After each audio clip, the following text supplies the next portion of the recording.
Kuwaye kuna mata, moyo unamawa, touya kuna Jesu bonesi wedu, nekutenda touya, uchishago chedu, orapawa kaneta.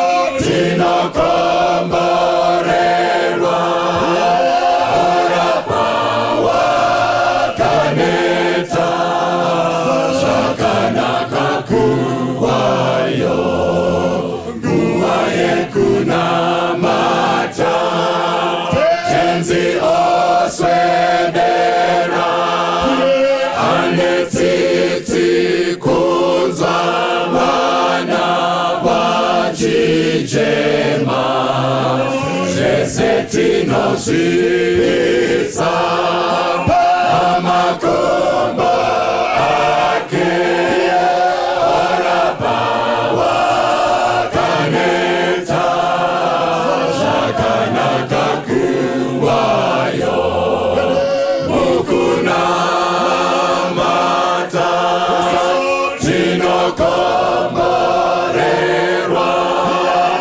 Orapawa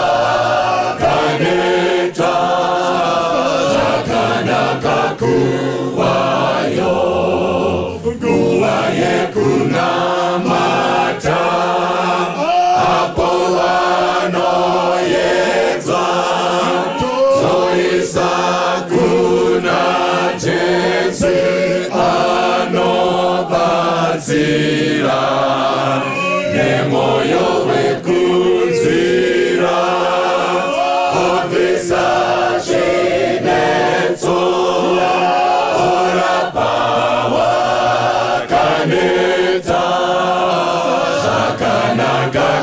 Kuwayo, mukuna mata, tino komborera, orapawa kaneta, shakana kakuwayo, panguwaye mnamato, tino fose. Komborero jese tino ziwana mukusimbira iye hakunara muzo orapawa kaneta shakana kakuwayo mukuna Tino komorerwa orapawa kaneta shakana kakuwayo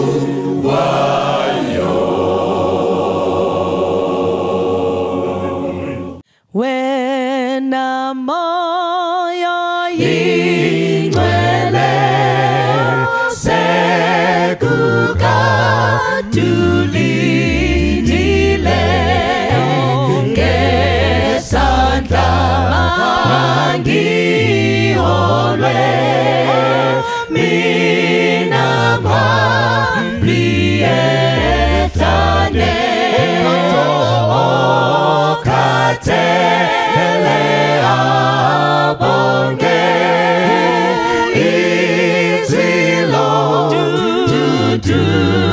zayo nyenyeza hambiwoza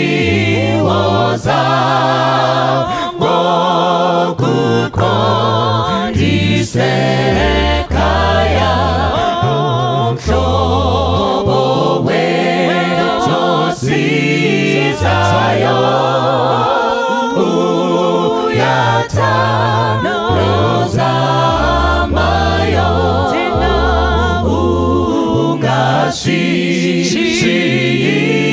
Mapa kakulu siye saba Maizu bululi tuma Kuwe okwe tama Yeza hambi woza Gokuko tisekaya Kosiye tuwe ngulu Sikogi sepezulu Gokukuleka wetu No mabizetu Akone zulinina Iswili yapendula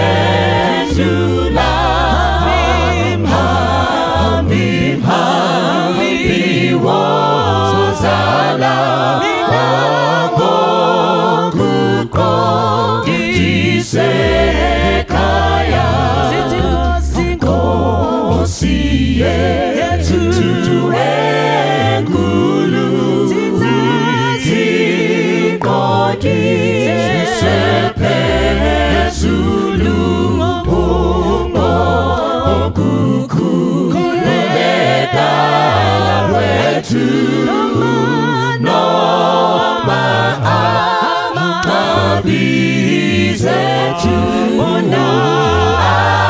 Akone zulinina Iswili yapendula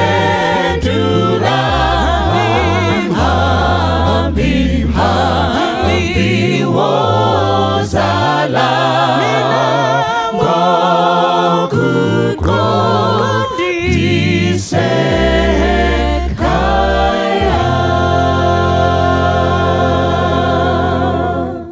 Kwaziwai mose vana vaMwari kwese kwese kwamungadai muchiteerera nekuona muri. Tinokukwazisai muzita raJesu. Tinovimba kuti Mwari vari kukuchengetai sekuita kwavo, vari kukuitirai zvakanaka mazuva ose. Gore richifamba Mwari vachitibatsira tichivaka ukama navo zuva nezuva. Nhasi regai titarise nyaya iri kubhuku raMateo. Mateo chapter 11 toda kuverenga verse 6 na verse 7. Mateo chapter 11 verse 6 na verse 7. Bhaibheri shoko raMwari rinoti, akaropafadzwa iye asingagumburwi neni.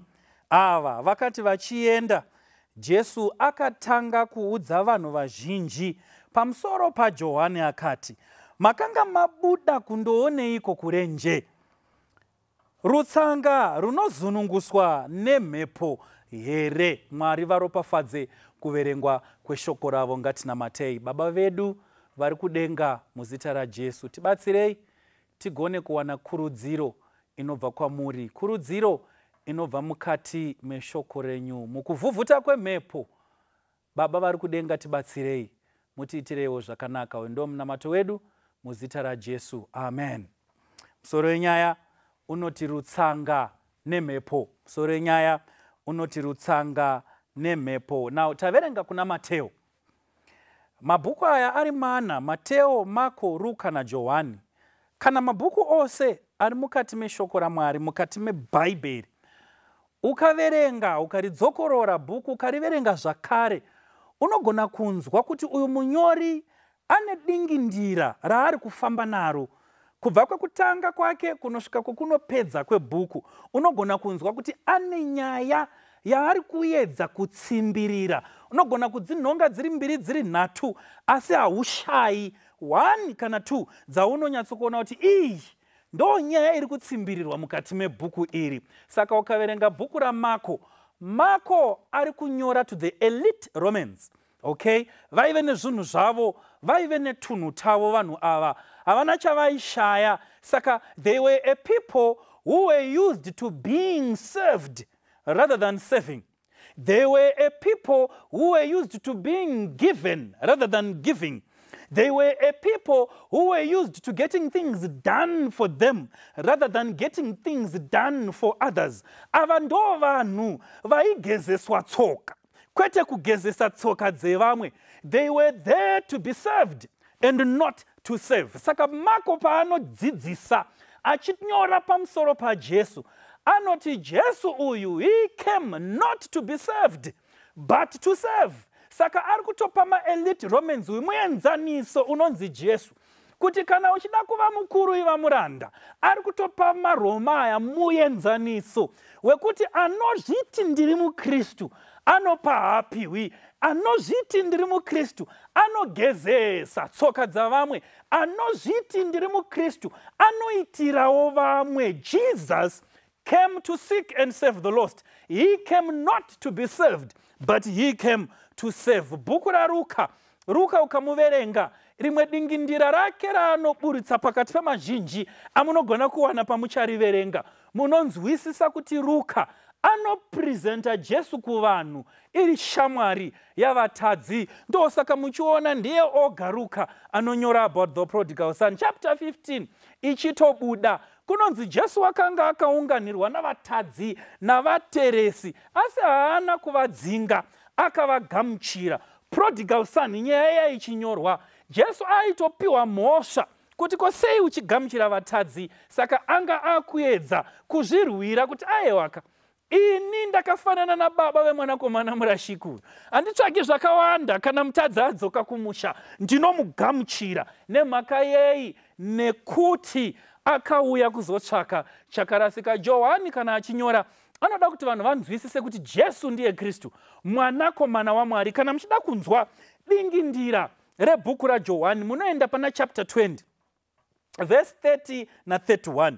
Inoti zvino Jesu wakaita zvimwe zviratidzo zvizhinji pamberi pavadzidzi vake zvisina kunyorwa mubhuku iyi, asi izvi zvakanyorwa. Izvi zvakanyorwa kuti mutende kuti Jesu ndiye Kristu, mwanakomana waMwari, uye kuti muchitenda muve noupenyu muzita rake. Saka John anoda kuburitsa pachena kuti Jesu, nyangwe ndamutora, nekuti John achitanga kunyora anovhomora Jesu straight kubva kudenga. Matthew anotaura zvokuberekwa kwaJesu panyika, Mark anotaura zvokuberekwa kwaJesu panyika, Ruka anotaura zvokuberekwa kwaJesu panyika, mabhuku ava achitanga. Asi Johani anongoti pakutanga kwakanga kune shoko. Shoko iri rakanga riri kuna Mwari. Shoko rakanga riri Mwari. Irori pekutanga rakanga riri kuna Mwari. Kunze kwake hakuna chakaitwa chamunoona. Verse 14, shoko rakazova nyama. Saka John anovhomora Jesu kubva kudenga straight, ochimuunza panyika. But amuunza panyika anonyora kuti vanhu vatende kuti Jesu ndi Kristu, mwanakomana waMwari, uye kana vanhu vachitenda vave neupenyu muzita rake. Mateo hondo yake ari kunyorera maJudha. Hondo yavo ndeyekuti uyu Jesu uyu zvaari kuita saMesiyasi nezvatakatarisira zvinofanira kuitwa naMesiyasi hazvisi kufanana. Mesiyasi watakatarisira isusu pachiJudha anofanira kudzosa maJudha ose akapararira nenyika adzoke muJerusarema. Sign number 1. Sign number 2, anofanira kugara pachigaro chaDhavhidhi. Ndosaka muchiti kana mukaverenga Matthew chapter 14 verse 22, inotaura kuti Jesu akagombedzera vadzidzi kuti vapinde muchikepe. Chikonzero nei? Vakanga votobatana namaFarisi namaJudha, vaiti ngatichimumanikidzai, ari kuita zvekunonoka, ngatichimugadzikai, nekuti akanga apa vanhu chingwa. Vakati uyu anogona kutipedza nzara dzedu, ngatimugadzikei pachigaro chaDhavhidhi zvenharo. Very fast Jesu akamanikidza vadzidzi kuti imi pindai mugwa, ini ndakudhisimisa vanhu, tinoonana seri kwegungwa. Saka Mateo paanonyora anotipa mazita. Chapter 1, paari kutipa mazita ari kuda kuedza kusanganisa Genesis 49 verse 10 kuti tsvimbo haizobvi kwaJudha kusvika Shiro achiuya. Saka ari kuda kuratidza kuti Jesu uyu aberekwa kubva kurudzi rwaJudha, mwanakomana waDhavhidhi, ndiye uyu Mesiyasi watanga takamirira. Saka pachapter 11 tinosangana nemuchinda anonzi Johani Mubhabhatidzi. Johani Mubhabhatidzi paanonyora paanotaurwa pamusoro pake, zvakakosha kuti timuronde nyange muchimuziva henyu. Mai vake ndiElizabeth, mai vaJesu ndiMaria. Aya madzimai maviri, pane ropa pakati pavo, pane ukama, zvorevawo ukama pakati paJohani naJesu. Asi Johani anoberekwa mwedzi mitanhatu Jesu asati aberekwa. Johani muhombe, aiva muhombe kuna Jesu nemwedzi mitanhatu. Saka patinoverenga tinonzwa kuti nerimwe zuva Maria wakashanyira Elizabeth, achida kuti anotaurawo naye nyaya idzi. Svikei, mwana ari mudumbu raElizabeth ari kubvuma kuti mudumbu raMary muna Jesu muponesi. Saka Johani watiri kutaura nezvake, before he was born, he confirmed and he testified on the messiahship of the unborn Jesus. Akatestifya kuti uyu Jesu uyu mwanakomana waMwari ndiye Mesiyasi wauya kuzoponesa. Saka vakomana vanoberekwa, vakomana vanokura. Uyo ari kurenje, he is silent. Uyo ari muNazareta, he is silent. Asi ministry yaJohani ndo inotanga. Painouya Johani anoparidzira vanhu zvoumambo, zvekuuya kweumambo hwaMwari. Obva ati tendeukai, mubereke zvibereko zvakafanira kutendeuka kwenyu, imi vana venyoka. Saka vazhinji vaiuya kurwizi, vachiuya kuzomunzwa, vachimutevera kurenje, achiudaidzira kuti kune ari kuuya shure kwangu. Uyo ari kuuya shure kwangu handigoni nyange kubata tambo dzebhutsu. Saka Jesu anouya nevadzidzi vake rimwe zuva, achiuya kuzobhabhatidzwa naJohani. Paanosvika paya achida kubhabhatidzwa naJohani, Johani anoti the reverse must be the true. Ini ndofanira kubhabhatidzwa nemi. Asi Jesu anoti ngatiite izvi tizadzise kutenda kwese. Johani obva ati tarirai gwayana raMwari rinobvisa zvivi zvenyika. Onongedzera vanhu kuna Jesu kuti uyu ndiye wandakataura uyu, kuti ini ndinokubhabhatidzai nemvura, asi uyu rubhabhatidzo rwake ndiromvura nomweya.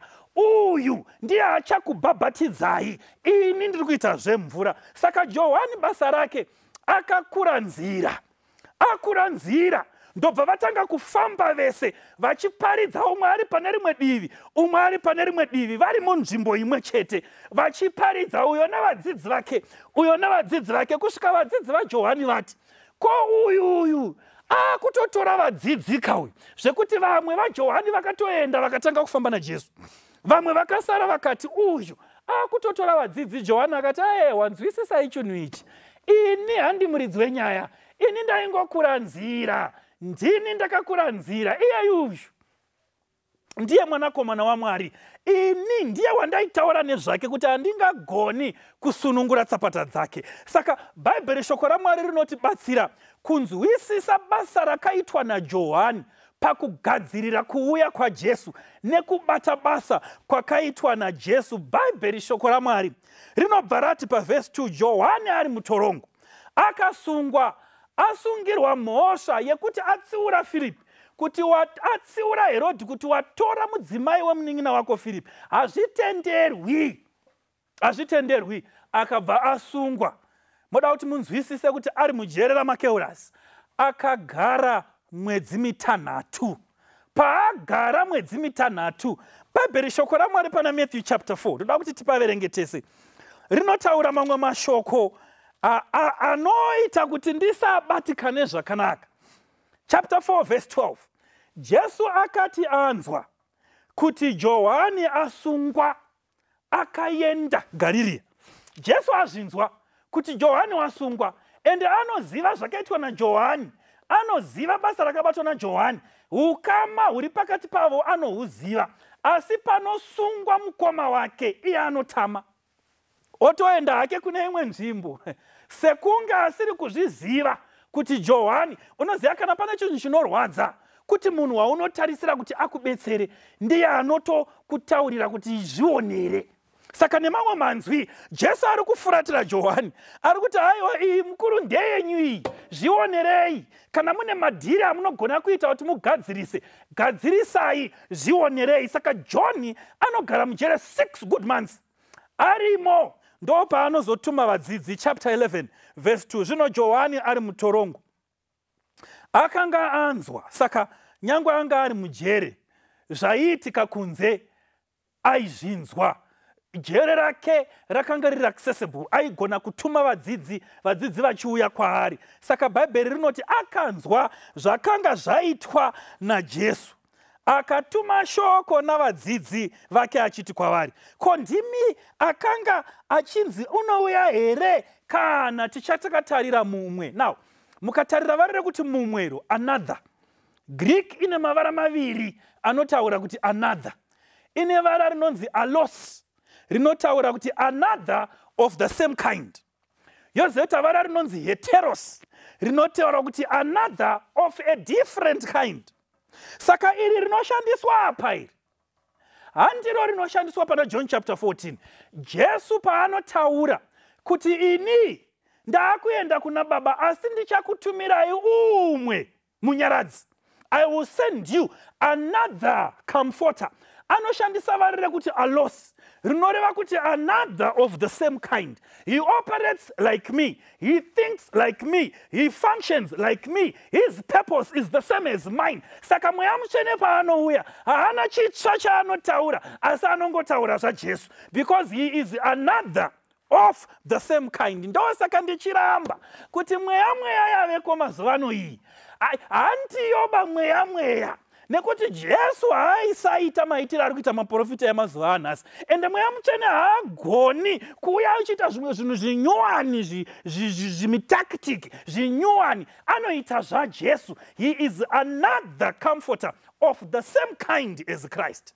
Saka anouya mweya mutsvene achioperata saKristu. But John paari kubvunza ari kuti totsvaga here mumwe akasiyana nemi, nekuti maitiro enyu handiwaya, handingagari mujere, handigari mujere kwenguva yakareba kudai mimi musingandibatsiri. Vadzidzi vake vanga vakutodhautawo kuti zvamaitaura kuti mufana wenyu wani, ko zvamaitaura kuti Mary ndimai, ko zvamaitaura kuti eri mai venyu namai vake masisters, ko zviri kufamba sei apa? Sei ari kukufuratirai muchinda we? Muri kuzviziva here kuti akazobuda muGarireya apa akanzwa kuti masungwa? Do you know? Saka John anotuma vadzidzi kuna Jesu. Saka vadzidzi, Bhaibheri rinoti vakasvika kuna Jesu.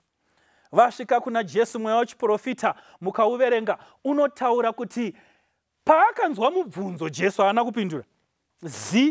Ndobva atanga kubatsira vanorwara, akatasamudza mhetamakumbo, akatasamudza vane maoko akaunyana, akamutsa vakafa, akarapa vose vane zvirwere, akaita minana yakawanda. Mweya wachiprofita unoti Jesu akaita izvi zuva rinenge rese.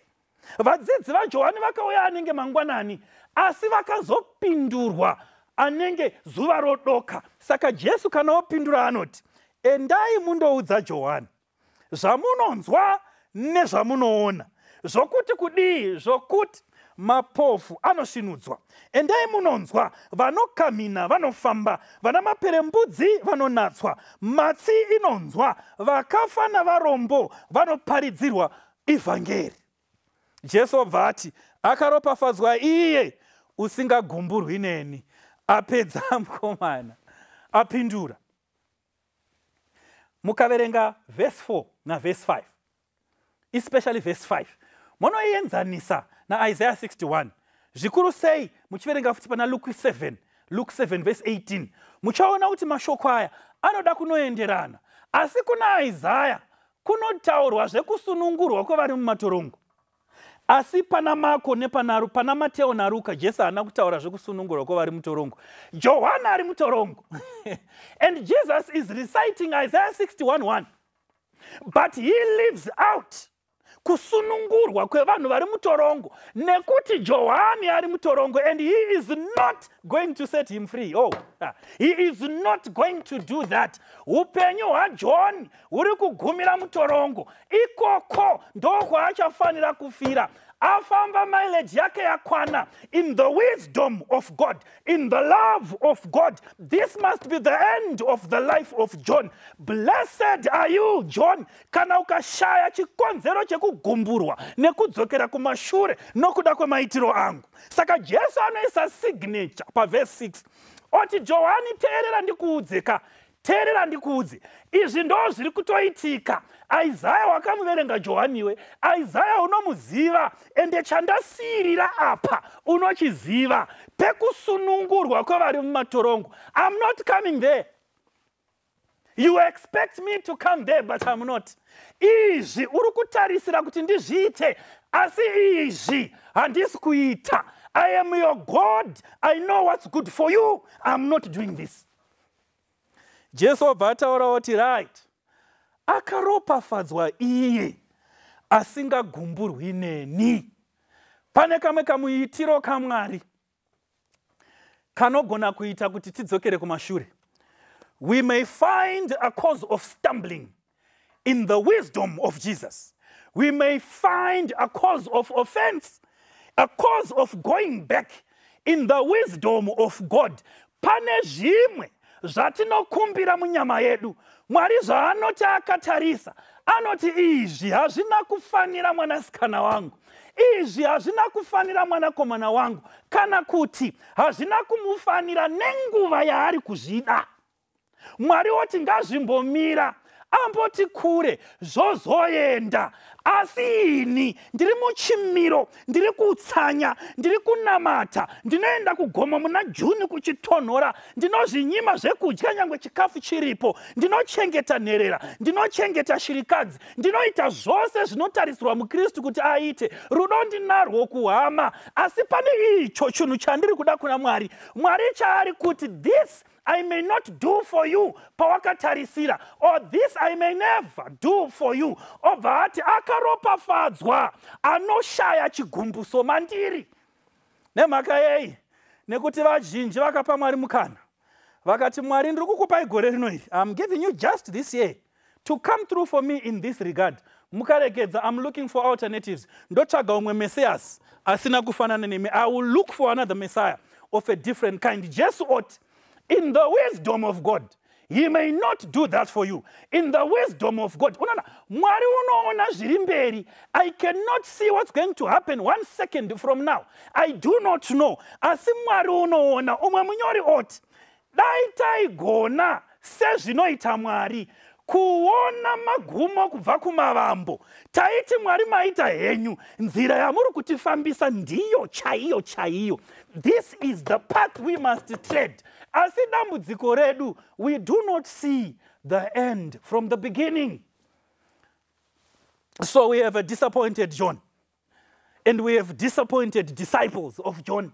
But Jesu ari kuti, ini kana ndichinge ndasarudza kuita zvandasarudza, you must know it's always good for you. I don't mean you harm or yours harm.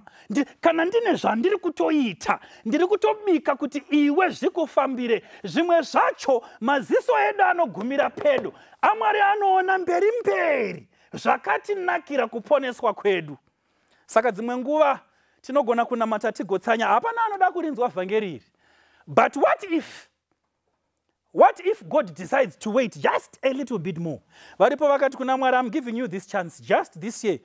The love of God is enough, and His grace is sufficient for you. Handizivi chauri kusangana nacho muupenyu, chaunoti Mwari dai mandiitira ichi, kana chichigere kuitika. Trust in the will of God for you, and trust in the plan of God for you. Give up your plans.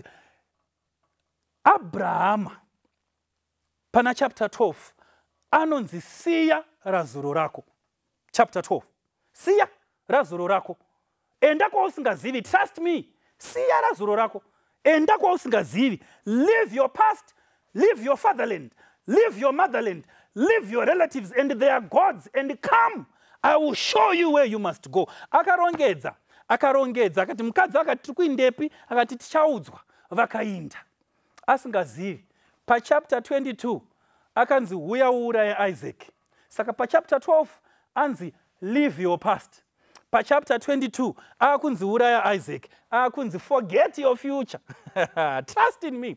Leave your past, forget your future, live in the present. I will take care of you. Nekuti munhu kana achiuraya mwanakomana, iye mudyiwe nhaka, nekuti hondo yaAbhurahama iti nai Mwari, Eriaza ndiye achadya nhaka yangu, iyeyu muranda wangu. Mwari akamuti Isaac. Apedza kumuti Isaac, his future was in his hands. Chapter 22 yaGenesis akanzi, let go your future, I will take care of you. And Abraham trusted, and he became the father of faith and righteousness. Mwari ari kutidaidza zuva ranhasi kuti tigone kuita let go of the past and let go of the future and live in the present with God.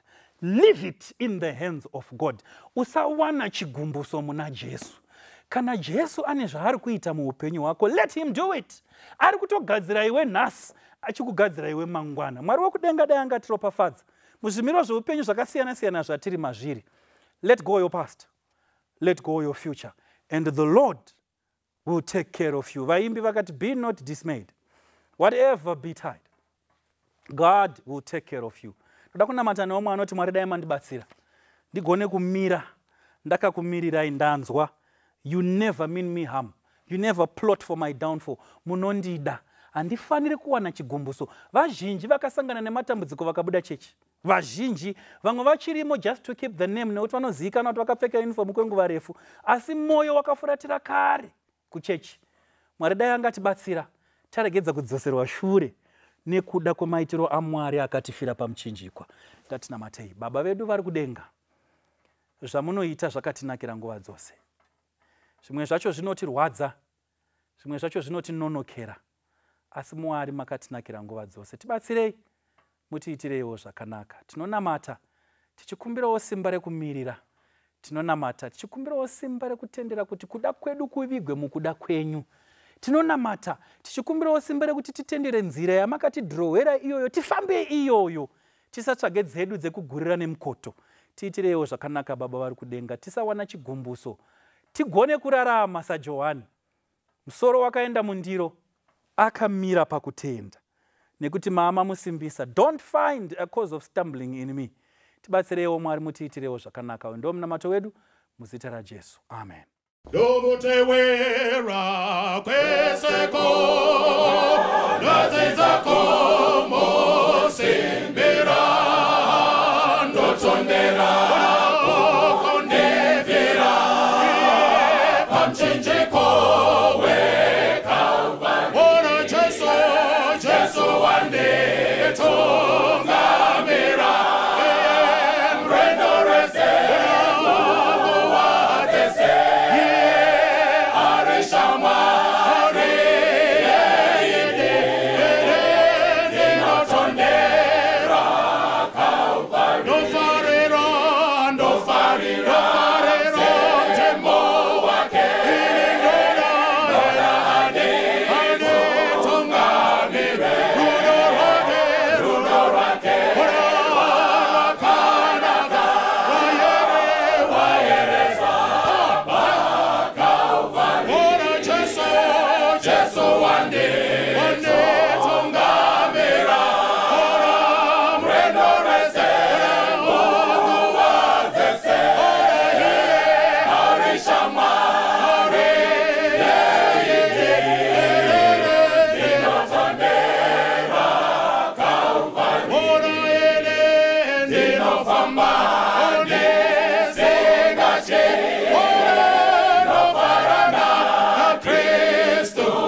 and hide my path across life's sea.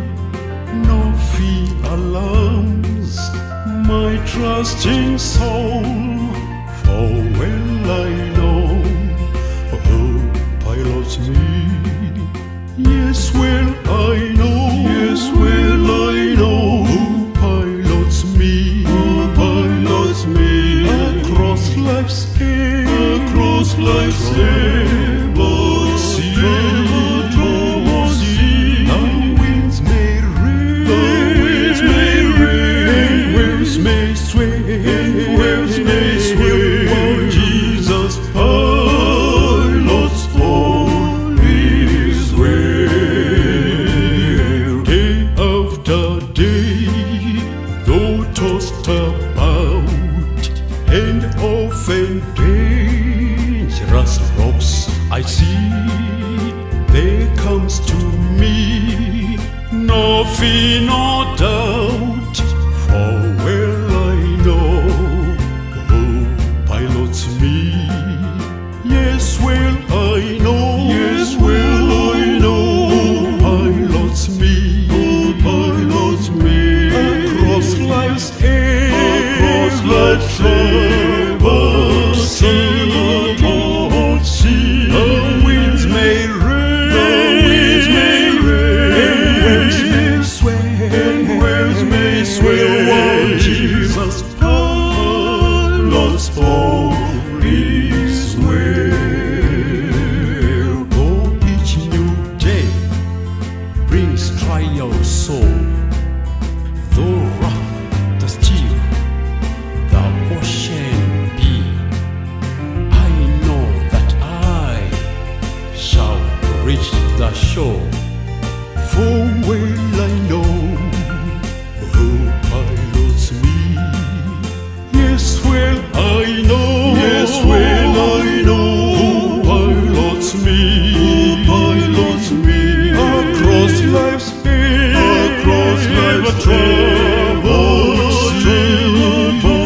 sea. The winds may rain, the winds may rain, and waves may sway, and waves may sway, while Jesus pilots all His way. My Savior's love still guides me on, my only church and compass He. I'll trust in Him till the journey's done, for well I know who pilots me. Yes, well I know who pilots me across life's ever-troubled sea. The winds may rave and waves may sway, while Jesus pilots all His way.